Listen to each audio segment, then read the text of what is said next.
കുറഞ്ഞ ചിലവിലെ തുടങ്ങാൻ പറ്റുന്ന ഒരു ബിസിനസ് റെക്കമെൻഡേഷൻ നമുക്കൊന്ന് പറയാൻ പറ്റുമോ? കുറഞ്ഞ ഇൻവെസ്റ്റ്മെന്റിൽ ഏറ്റവും നല്ല മേഖല അക്കൗണ്ടിങ് ബുക്ക് കീപ്പിംഗ് ആണ്. അക്കൗണ്ടിങ് ബുക്ക് കീപ്പിംഗ്, കാരണം ഇവിടെ ടാക്സ് വരുന്നു, കോർപ്പറേറ്റ് ടാക്സ് വരുന്നു. ഈ മേഖലയിൽ ഇത് കൃത്യമായ കണക്ക് സൂക്ഷിക്കാനായിട്ട് ലക്ഷക്കണക്കിന് കമ്പനി ഉണ്ടല്ലോ UAE. അപ്പൊ ഈ വീടുകളിൽ പോയിട്ട് ഫിറ്റ്നസ് കൊടുക്കാവുന്ന കാര്യങ്ങളിലൊക്കെ അങ്ങനത്തെ നിങ്ങൾ തയ്യാറാണെങ്കിൽ അതിനൊന്നും വലിയൊരു ഇൻവെന്ററിയുടെയോ ഒന്നും ആവശ്യമില്ല. ഈ ടീച്ചിങ്ങുമായി ബന്ധപ്പെട്ട, അതായത് ലൈഫ് സ്റ്റൈൽ കോച്ചിങ് ആണ് ഞാൻ ഉദ്ദേശിക്കുന്നത്.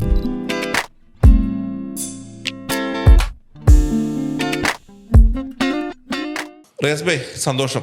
ഇന്നത്തെ ഒരു എപ്പിസോഡ് ഞാൻ വളരെ സാധാരണക്കാർക്ക് ഹെൽപ്ഫുൾ ആകട്ടെ എന്ന് വിചാരിച്ചുകൊണ്ട് നമുക്ക് മുന്നോട്ട് പോകാം. ഒരുപാട് എപ്പിസോഡുകൾ, ഒരുപാട് ഈ പ്ലേലിസ്റ്റ് നോക്കിയാൽ ഒരുപാട് എപ്പിസോഡുകളെല്ലാം വലിയ ആളുകളെ സഹായിക്കുന്നതും അല്ലെങ്കിൽ ലൈസൻസ് റിലേറ്റഡ് ആയിട്ടുള്ള കാര്യങ്ങളൊക്കെ നമ്മൾ ഡിസ്കസ് ചെയ്തു. കുറഞ്ഞ ചിലവിലെ തുടങ്ങാൻ പറ്റുന്ന ഒരു ബിസിനസ് റെക്കമെൻഡേഷൻ നമുക്കൊന്ന് പറയാൻ പറ്റുമോ? കുറഞ്ഞ ഇൻവെസ്റ്റ്മെന്റിൽ ഒരു ഭയങ്കര കുഴക്കുന്ന ചോദ്യമാണ്.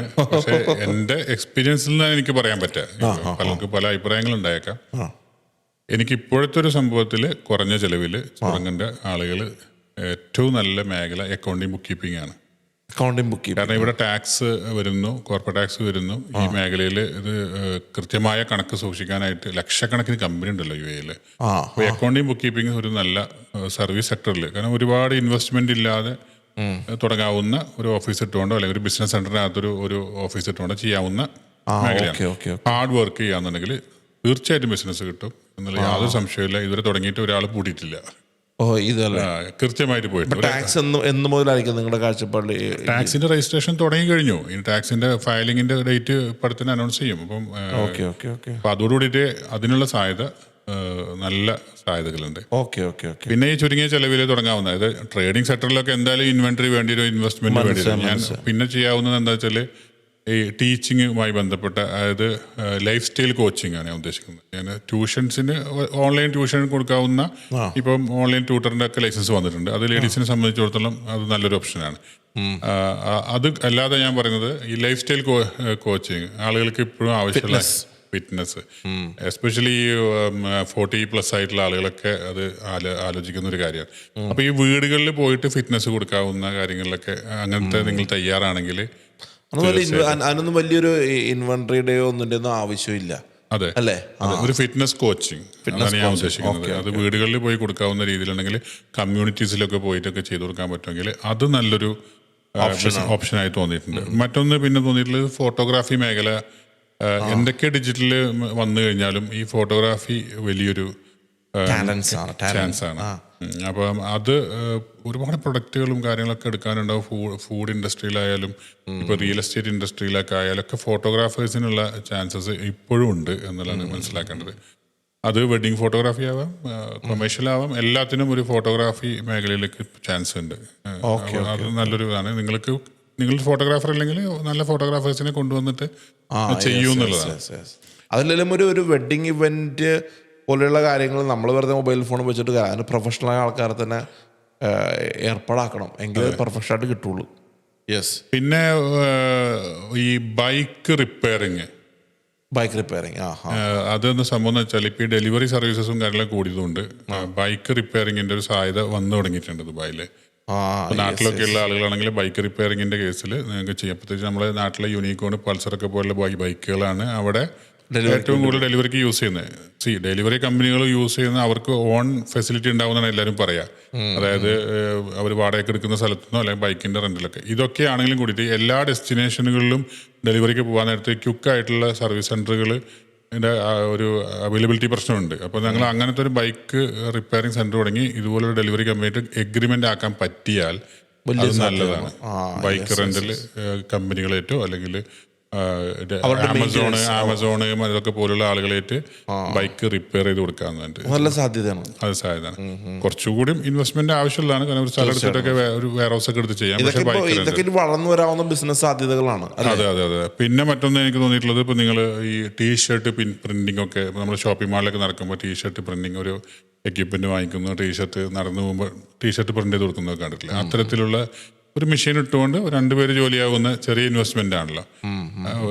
വലിയ ഷോപ്പിംഗ് മാളല്ലാതെ ഇനീഷ്യലി കുറച്ച് ചെറിയ ഷോപ്പിംഗ് മാളിലൊക്കെ നോക്കി അങ്ങനത്തെ കാര്യങ്ങളിലൊക്കെ പ്രിന്റ് ചെയ്ത് കൊടുക്കുന്ന രീതിയിൽ നമ്മുടെ മലയാളികളുടെ ആയിട്ടുള്ള ഇപ്പോൾ നെസ്റ്റോ അല്ലെങ്കിൽ അങ്ങനെയൊക്കെയുള്ള സ്ഥാപനങ്ങളിലോ അല്ലെങ്കിൽ സഫാരി മാളിലൊക്കെ പിന്നെ ഷാർജയിലോ അങ്ങനെയൊക്കെയുള്ള സ്ഥലങ്ങളിൽ അപ്രോച്ച് ചെയ്ത് അവിടെ അത്തരത്തിലുള്ളതൊക്കെ ഇട്ട് കഴിഞ്ഞാൽ അതിൽ ഇപ്പോഴും സാധ്യതകളുണ്ട്. അത് ഞാൻ ഉദ്ദേശിക്കുന്നത് കമ്പനി ലോഗോ അങ്ങനത്തെ ഒരു കോർപ്പറേറ്റ് പ്രിന്റിംഗ് അല്ലാത്ത മറ്റ് പ്രിന്റിങ്ങുകളുണ്ട്, ടീഷർട്ട് പ്രിന്റിങ്ങുകളൊക്കെ സർവീസ് സെക്ടറിൽ. പിന്നെ നേരത്തെ ഈ ലൈഫ് സ്റ്റൈൽ കോച്ചിങ് പറഞ്ഞാൽ യോഗ സെന്റർ, യോഗ ചെയ്യിപ്പിക്കുന്നത് നല്ല യോഗ ഇന്റർനാഷണലി അംഗീകരിച്ചു കഴിഞ്ഞു. യോഗ ഡേ ഇന്റർനാഷണലി ആചരിക്കാൻ തുടങ്ങി. യോഗയിലേക്ക് ആളുകൾ ആകർഷിക്കുന്നുണ്ട്. അപ്പൊ യോഗ ടീച്ചേഴ്സ് ഇത് കേൾക്കുന്നവരുണ്ടെങ്കിൽ തീർച്ചയായിട്ടും UAE വന്ന യോഗയുടെ കാര്യങ്ങൾക്ക് ഭയങ്കര സാധ്യതകൾ എനിക്ക് തോന്നിയിട്ടുണ്ട്. അതിനുള്ള ഓപ്പർച്യൂണിറ്റീസ് ഒരുപാടുണ്ട്. അതെ അതെ അതെ. കാരണം എല്ലാവരും ഒരു വെൽനെസ്സിന് ഇമ്പോർട്ടൻസ് കൊടുക്കുന്ന ഒരു സെക്ടറായിട്ട് വരുന്നുണ്ട്. പിന്നെ ഒരു കാര്യം എനിക്ക് തോന്നുന്നില്ല, ഞാൻ അതിങ്ങനെ ആലോചിച്ചെടുക്കുകയാണ് ഓരോന്ന്. കാരണം നമുക്ക് ഇപ്പോൾ പെട്ടെന്ന് ചോദിക്കുമ്പോൾ ഓർമ്മയിലുള്ളത് പറയാം. പിന്നെ മൊബൈൽ ഫോണുമായി ബന്ധപ്പെട്ടിട്ടുള്ള കാര്യങ്ങളാണ്. ഇപ്പോൾ ഈ നമ്മൾ ഷോപ്പിംഗ് മാളിലൊക്കെ ചെന്ന് കഴിഞ്ഞാൽ മൊബൈൽ കോട്ട് ചെയ്യുന്നത്, മൊബൈൽ റിപ്പയറിംഗ് ഷോപ്പിന് ഒരു സാധ്യതയുണ്ട്. അതുപോലെ ലാപ്ടോപ്പ് റിപ്പയറിംഗ് കേട്ടോ, അത് ഞാൻ വിട്ടുപോയി. Laptop repairing, mobile phone repairing ചെറിയ ചെറിയ അതിനുള്ള സാധ്യതകൾ ഇപ്പോഴും ഉണ്ട്. അതൊന്നും നമുക്ക് താഴോട്ട് പോകുന്നതല്ല. നിങ്ങൾ എങ്ങനെ മാർക്കറ്റ് ചെയ്യുന്നതനുസരിച്ചിരിക്കും. പക്ഷേ അതുണ്ട്. പിന്നെയുള്ളതാണ് ഈ ചെറിയ കിയോസ്ക് ഇട്ടുകൊണ്ട് മൊബൈൽ ഫോണിന്റെ wrapping, mobile phone repairing, mobile phone ആക്സസറീസിന്റെ ഷോപ്പുകൾ. ഇതൊന്നും ഞാൻ നേരത്തെ പറഞ്ഞ പോലെ അക്കൗണ്ടിങ് ബുക്ക് കീപ്പിംഗ് പറഞ്ഞ പോലെ തന്നെയാണ്. ഒരു ബുദ്ധിമുട്ടായിട്ട് ആരും ക്ലോസ് ചെയ്യുന്നതൊന്നും കണ്ടിട്ടില്ല. ചെറിയ ചെറിയ കിയോസ്കുകൾ ഭയങ്കര ഹ്യൂജ് ഇൻവെസ്റ്റ്മെന്റിലല്ല.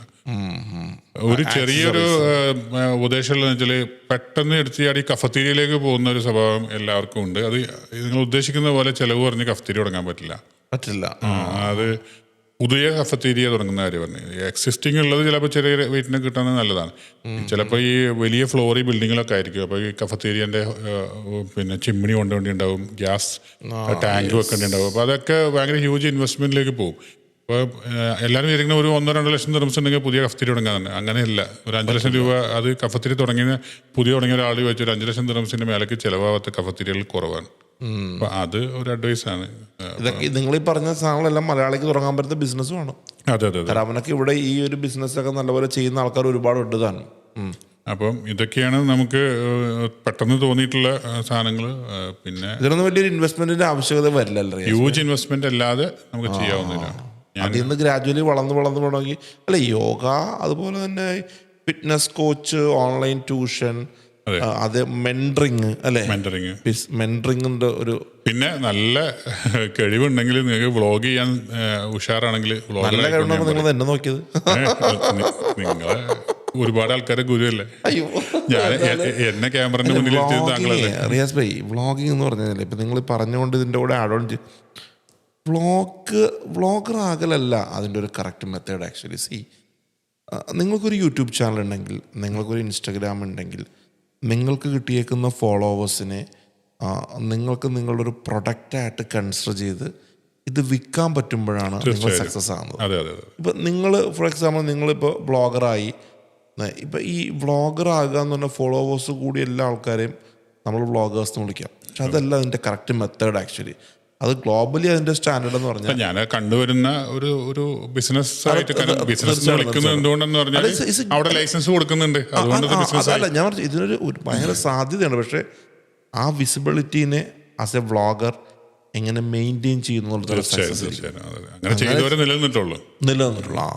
അതിന്റെ കാലത്തിനനുസരിച്ച് സ്വിച്ച് ചെയ്യില്ല. പക്ഷെ ഞാൻ ഉദ്ദേശം ഉള്ളൂ. ഒരുപാട് പേരുണ്ടല്ലോ, എനിക്കിനി ചെയ്യാൻ സ്പേസ് ഇല്ല എന്ന് ചിന്തിക്കുന്നത്. സ്പേസുകൾ ഒരുപാടുണ്ട്. ഞാൻ അങ്ങനെ ചിന്തിച്ചാൽ ഞാൻ മാറി നിൽക്കാന്നല്ലാതെ പുതിയ ആളുകൾ കടന്നു വരികയും ചെയ്യും. വ്ളോഗിംഗ് ഇൻഡസ്ട്രിയിൽ വ്ളോഗിനെ കുറിച്ച് ഞാൻ വാചാലനോ, അതുകൊണ്ട് സ്പേസുകൾ ഒരുപാടുണ്ട്. പക്ഷേ തന്ത്രം ചെയ്യാൻ പറ്റണം. അതെ, അപ്പൊ നമുക്ക് വീണ്ടും കാണാം. സ്ട്രാറ്റജിയാണ്. വീണ്ടും കാണാം. Thank you so much.